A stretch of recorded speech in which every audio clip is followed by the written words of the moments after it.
Today, I'm going to say something about unity in the plural, mind and action in the 14th century, and in particular in two authors, William of Ockham and Marsilius of Padua.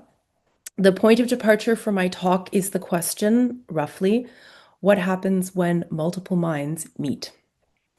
So I consider these two seminal 14th century philosophers and political theorists on the question of how multiple minds can think and will together, a phenomenon that they largely presuppose in discussions adjudicating the possibility and desirability of collective deliberation, decision-making, and ultimately governance and lawmaking in an institutional context.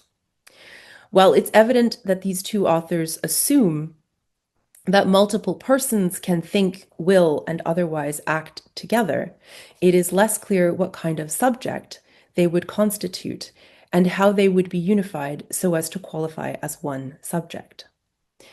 The purpose of the paper upon which this talk is based is to tease out some of these more metaphysical considerations that underpin, I believe, their respective accounts of what transpires when multiple minds meet and then act together.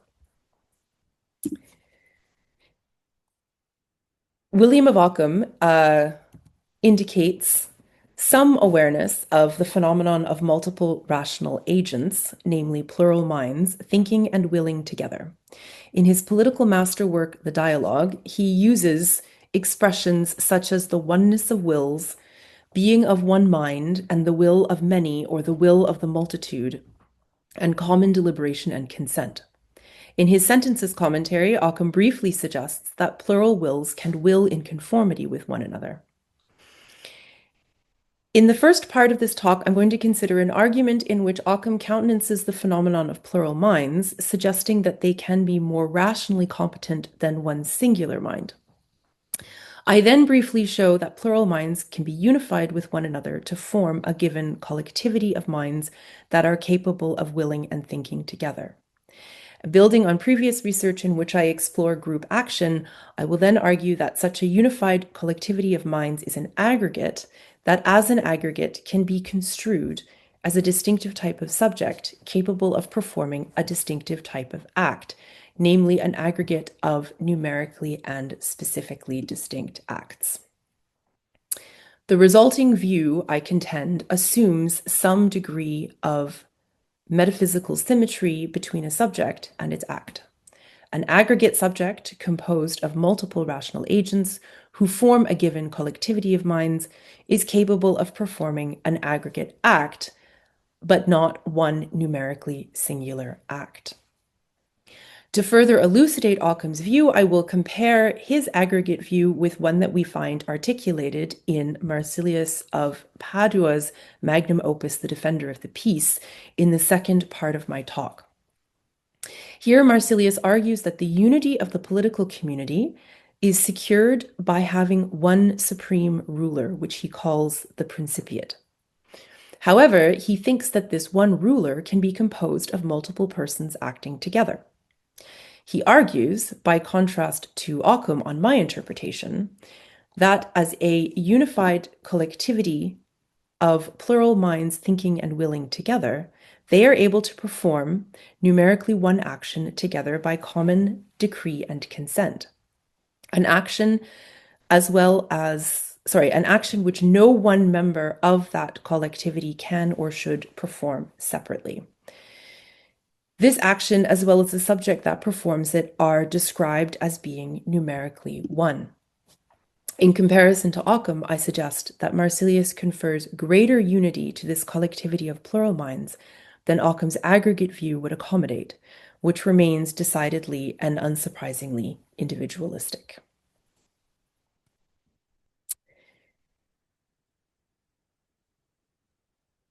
In the first part of the third part of the dialogue, in Dialogue 3.1, which is the part of the dialogue that is devoted to questions concerning the church, Ockham indicates the view that plural minds are more rationally competent than a singular mind.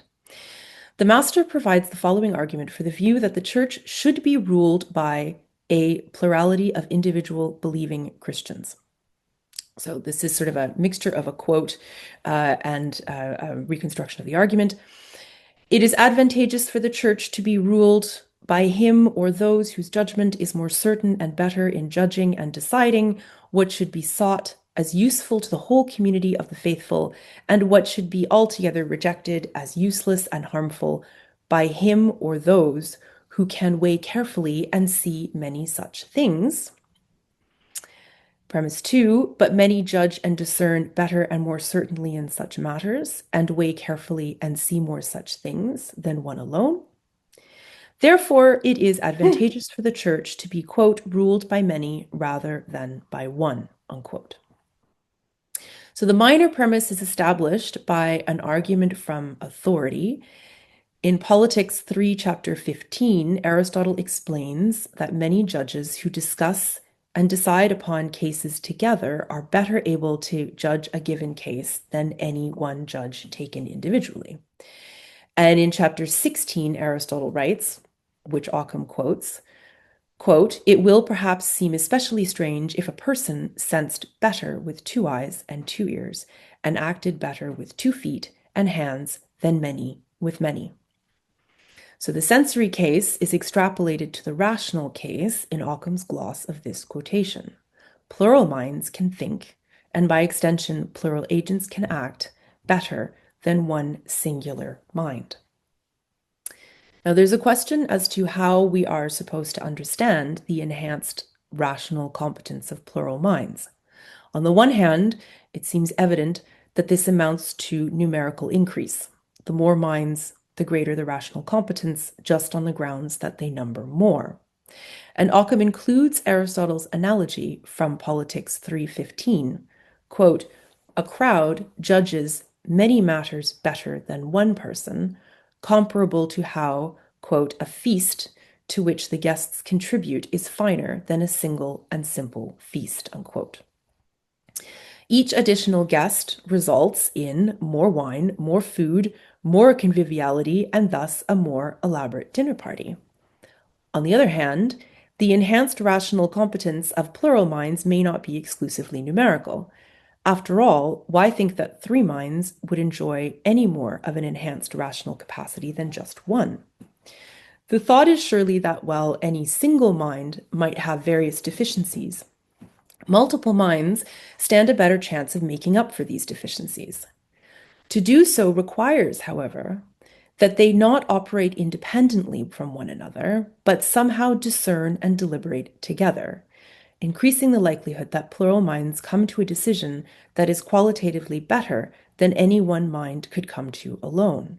So their combined and enhanced rational competence is contingent on their discerning, deliberating, and eventually decision-making with one another, which serves to compensate for any deficiencies that they may have individually and separately. But what precisely this might amount to, or how plural minds are supposed to accomplish this effect, is not elaborated on at all. Now, the master objects to this argument on behalf of a positive claim that, in fact, it is advantageous for the church to be ruled by one believing individual. The master explains that it's not universally the case that plural minds are more rationally competent than a singular mind. Sometimes plural minds are more rationally competent than a singular mind. For instance, he points to a general council composed of, quote, the better and wiser from every province and region of Christians, unquote. And the master declares that it is certain their judgment is more certain and better than the judgment of one or of a few. This does not entail, however, that there ought to be a permanent general council, only that under certain conditions, namely if some especially difficult issue is to be decided upon, it may be advantageous for a general council to be called, and that presumably it be composed of the wisest individuals so as to ensure that they come to the best decision regarding the matter. So in the end, he seems to acknowledge and agree with Aristotle that plural minds are more rationally competent than any one single mind, but he doesn't draw the conclusion from that it necessarily should be the case that the church always be ruled by a plurality of rulers, because there could be instances in which one in which one ruler is sufficient or fewer rulers are sufficient. And of course, the dialogue itself is quite slippery as a text in terms of determining what Occam's own views are. The master provides quite a number of arguments for the view that there should be one ruler of the church. But then there are some nuances that need to be brought to bear on that view. But in either event, it seems to be the case that Occam, through the master, is agreeing that by and large, a plurality of minds have an enhanced rational capacity. Now, in the paper that this talk is based on, I discuss a second place in the dialogue where the master considers the view that there is a will of the multitude, or the will of the many, are the two different ways that it's translated, and whether or not this will may be more inclined to moral corruptibility than any one individual will. Now, in the interest of time, I am not going to go into these details, but I will state that this discussion introduces the idea that this will of the multitude is a sort of whole composed of a number of individual minds as its parts. As such, it is a unified collectivity of plural minds, wills to be more precise. And this raises the question, what grounds the unification of plural minds so that they can constitute a unity, thus being this one whole or this one plurality as opposed to that one? Occam does not squarely address this point, but the master makes a number of suggestive remarks in this part of the dialogue. The first of these remarks concerns the unity of the church taken to be the entire congregation of the faithful. The master explains that Christians are obliged to hold the same set of beliefs, that is, they should agree in one faith, and engage in the same religious practices, that is, in certain identical rites and observances. And he further explains that this sort of obligation might require a single enforcer, quote, one head who may compel or at least lead transgressors to such truth, unquote. So in the argument that is being presented by the master at this moment, the idea is that multiple enforcers of equal authority would jeopardize the integrity and unity of the church by increasing the risk of its disintegration and decomposition. So this is an argument for why the church should have one ruler, not many. The master relies on the intuition here that what binds Christians together, that is to say, what makes them form the unity that they are, is partially determined by the content of some of their mental states and by various bodily acts resulting from those mental states. And by mental states, I mean both those intellective and volitional acts by which they understand and choose to believe Orthodox Catholic truths after baptism and influenced by grace. The beliefs that Catholics have are not merely beliefs, but acts of faith whereby they are moved to assent to those truths as a result of divine action by way of the sacraments. By bodily acts, I mean those physical acts that they perform when engaging in Catholic rituals, such as drinking wine or eating a wafer in the Eucharist, which are typically motivated and caused by some of their mental states. If Christians are unified by virtue of holding the same set of faith-based beliefs and performing the rituals in consequence of those beliefs, then they are bonded together as plural minds standing in agreement with one another, at least in respect of those faith-based beliefs and practices. But not only, since Occam admits the necessity of an enforcer to compel the right beliefs and ensure the right rituals. So what binds Christians together as well, preserving the unity and integrity of the church, is its head or ruler. Now, it would seem that there's a very strict parallelism between the unity of the church on the one hand and the numerical status of its head or ruler on the other. But matters are not so straightforward. And later in this part of the dialogue, the master and the student consider the possibility that the church should in fact have the licit power to change its form of governance from singular to plural rulers, or vice versa, under certain conditions. And the master argues that the unity of the church is not necessarily undermined by having plural rulers, as long as they are sufficiently unified in some respect. Again, their unity is established by reference to the mental states of these plural minds involved, namely by this certain oneness of wills, by being of one mind, and being one in judgment. So the upshot is clear that despite being a plurality, these plural rulers are sufficiently, this putative set of plural rulers, ultimately, the idea is that there could be a number of popes at the same time, are sufficiently unified by virtue of thinking and willing together, that their plurality does not affect the unity and integrity of the church over which they rule.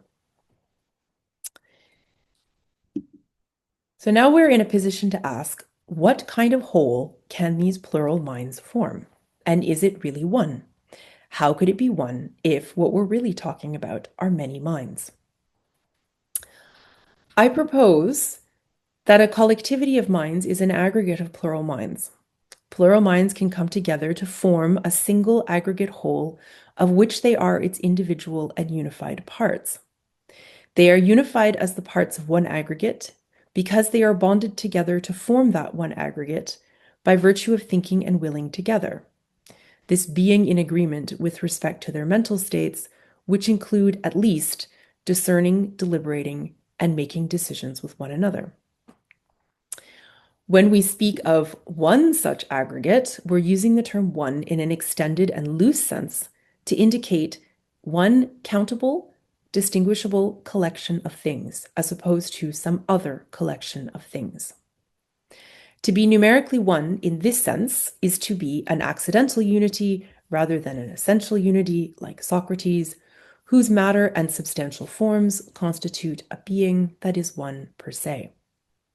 And by contrast to Socrates, piles of stones, houses, armies, kingdoms, and even sciences are collections of multiple, independently existing and complete items that can be aggregated with one another in different ways, forming collections that are merely accidental unities.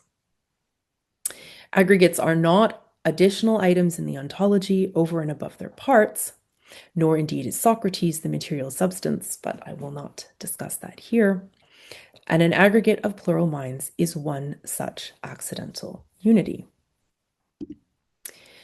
As an aggregate of plural minds, a group, such as the General Council of the Church or a collectivity of apostolic rulers, multiple popes, supposing there should be one, is also an aggregate of plural rational agents when they act together.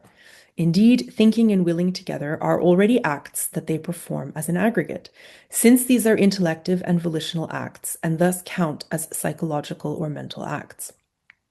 Each such act is individual, being elicited and performed by each individual rational agent within the aggregate. They contribute, as it were, to the aggregate or group act that they can perform together.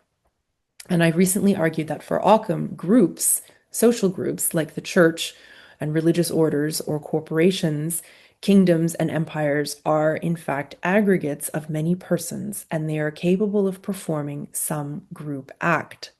So we see this in some of his other political writings, in the treatise against Benedict, for instance, and the work of 90 Days. Occam clearly argues that the Church and the Franciscan order is real on the grounds that its members can act. So the possibility of group action is one reason for holding to group reality. If a group can act, and if it can perform a distinctive act that none of its members can perform separately from the group, then it seems to be a distinctive sort of agent. And to use the conventional medieval terminology appropriate to this context, it is a distinctive sort of subject. Building on one passage that differentiates between two sorts of act that groups can perform, one of which is distinctive in the relevant way, I have argued that a group can be an aggregate subject capable of performing an aggregate act. Without using these terms, Occam himself concedes that a complex subject like the Church can perform a complex act. And his examples are defending the interests of the church, investigating heresy, and teaching the faith. He also indicates in numerous places that plural rational agents, persons in other words, are capable of common consent, although he never really explains what he means by common in the expression common consent. And he briefly explains how two or more wills can will in conformity with one another, as when I choose to will what you will because you have willed it. So as I have contended elsewhere, these are in effect, and from an ontological perspective, multiple individual acts, some of which may be distinct in kind, and this is why they're numerically and possibly specifically distinct, and they're performed by multiple individual persons and together constitute an aggregate of acts. The important point is that an aggregate subject can perform an aggregate act, and this aggregate is in fact composed of multiple individual acts. So an aggregate subject cannot perform just one individual act, since Occam believes that one accident can inhere in just one subject.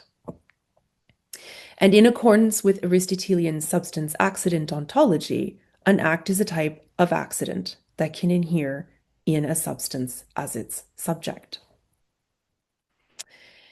It follows on my interpretation that a collectivity of rational plural agents thinking and willing together in the manner that we have seen in various passages from the dialogue is an aggregate subject whose act is an aggregate act. This is what, for Occam, I think it would mean for plural minds to form one mind, that is, to think, will, and act together.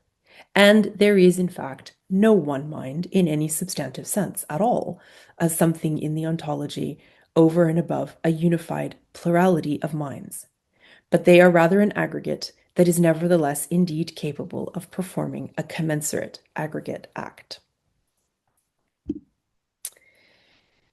Things are ostensibly quite different if we turn to the Defender of the Peace, written by Occam's contemporary Marsilius of Padua, the extraordinary and radical political theorist. As controversial as Occam, if not more so, the two dissidents knew one another at the Munich court of Ludwig of Bavaria. In The Defender of the Peace, Marsilius argues that there should be numerically one, and not more than one, supreme ruler who bears ultimate authority in order to best preserve the unity of the political community. If there are other rulers within one and the same political community, they should be subordinate to this one supreme ruler. Now, in this one particular chapter of the first discourse, we find the claim that, quote, several individuals, that is to say multiple persons, can constitute one single supreme ruler. This is what I'm going to call a multi-person principiate, and they are unified by virtue of being capable of performing numerically one action. This comes about just prior to, in this chapter, Marsilius providing 7 arguments for the political necessity of having for one political community to have one supreme ruler. And at the outset of this chapter, he introduces a distinction between being one in number by office as opposed to being one in number in person. Marsilius argues that the supreme ruler or principiant is that which, quote, exercises the function of a prince that is one in number, not in respect of human subject, unquote. That is to say, not in respect of being numerically one singular person, but, quote, in respect of office, unquote.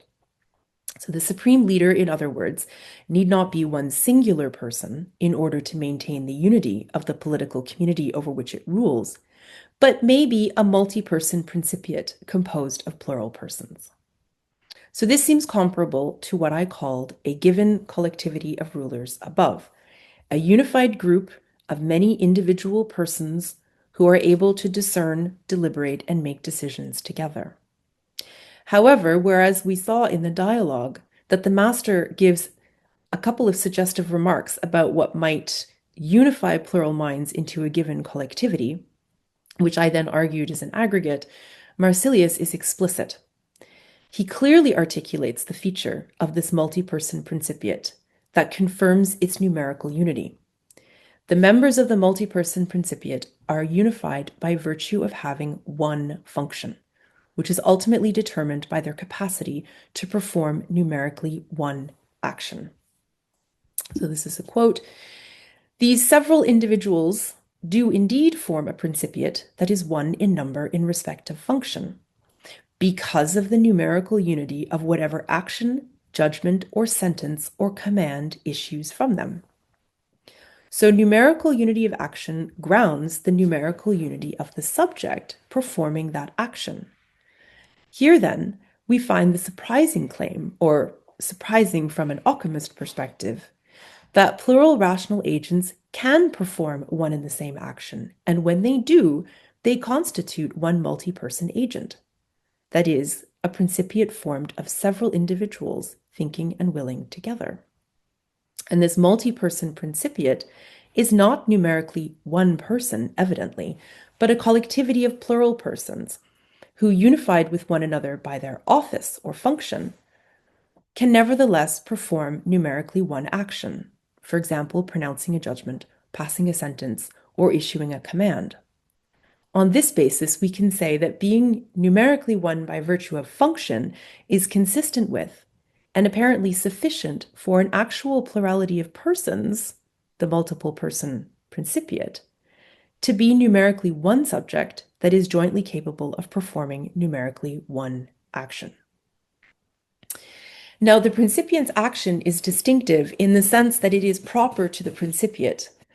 In the case of a multi-person principiate, no one of its members can perform this action separately from the other members of the principiate. Marsilius states, quote, "No such action can issue from any one of these individuals by himself, but only from their common decree and consent," unquote. So to be sure, there's a question here as to the modality of the term can. Does Marsilius mean that no one member can really perform such an action, or rather that no one member ought to? He could mean either that it is not factually possible for one member to issue such a command, or, which I suspect is more likely, he really means that it is not permissible for one member to issue that command when that action ought to be issued by the multi-person principiate at the risk of threatening the unity of the political community. This may explain why Marsilius emphasizes that such an action is the outcome of collective deliberation and decision-making, not of one individual acting, thinking and willing alone and independently from the other members of the principiate. For if so, the action would not be the result of a common decree and consent, but would rather be particular and individual. Given that Marsilius insists that the supreme principiate, even when multi-person, is capable of performing numerically one action, it follows that such an action is not an aggregate of numerically and specifically distinct actions, for then it would not be numerically one action, but rather a plurality of numerically many actions, whether of the same kind or not. This seems the natural way to read Marsilius's text. A further confirmation comes immediately afterwards when he observes that other rulers, and by this he means subordinate rulers within the political community, might be capable of performing numerically many actions of different kinds. But he explicitly excludes this option for the supreme ruler, declaring that such unity of actions is not, however, required in any of the other offices or parts of the city. For in any one of them, many actions, either similar or different in kind, both can and should issue independently from the different subjects within them, unquote. Marsilius is concerned to argue in this chapter for the unicity of the supreme ruler, whether that principiate is multi-person or not. He accepts that there can be other subordinate rulers, each of which could likewise be composed of multiple individuals, that is, these different subjects, performing their designated function relative to that office within the political community. They, it would seem, can perform numerically and specifically distinct actions. What he says in the quote are actions either similar or different in kind. But the supreme ruler cannot and ought not. Now, whether some of their actions, that is to say, these subordinate multi-person groups, could be described as an aggregate is unclear. But it is clear that the supreme principiate's action should not. Unity of action, more precisely numerical unity of action, must be attributable to the principiate, ensuring its unity of function or office in order to guarantee the unity of the political community itself. Marsilius nowhere states that the proper and numerically one action that a multi-person principiate can perform is also only numerically one by function. Rather, we find the strong claim that despite being composed of multiple individual persons, together the members of the multi-person principiate have this distinctive capacity for performing for numerical unity of action. So I'm going to start wrapping up. To end, I'm going to sort of think about two possible interpretations I think that we can have of what Marsilius's view seems to be. On my reconstruction, Occam holds that a given collectivity of plural minds is an aggregate subject, such that the only sort of act it is capable of performing is an aggregate of numerically and possibly specifically distinct acts. So there's an ontological symmetry between a subject and its act. Marsilius's view differs with the key reliance on the notion of being one in number by function. There are, I think, two ways that we might interpret Marsilius's view on the unity of the multi-person principiate. On the one hand, both the multi-person principiate and its various proper actions are described as being numerically one, as we have seen. On one interpretation of the view, the subject in question, the multi-person principiate, is somehow more unified than a mere collectivity or an aggregate. For we're supposed to conclude that the multi-person principiate is one subject on the basis of the fact that it has one function and is capable of performing one action. It would seem, therefore, that Marsilius is arguing for a more robustly unified principiate as a unique sort of subject that can and indeed must perform its own proper and numerically one action, which crucially is not construable as a collection of numerically many actions. So the difference with Occam's view is very striking on this interpretation. Where Occam would only concede an aggregate subject, which is only one in a very attenuated and improper sense, and only capable of performing a proportionately aggregate act composed of all of these various different numerically and specifically distinct acts. On this interpretation of Marsilius, the multi-person principiate is a subject commensurate to its own proper and numerically one action. In this regard, the two views, Occam's and Marsilius's, would share this structural similarity.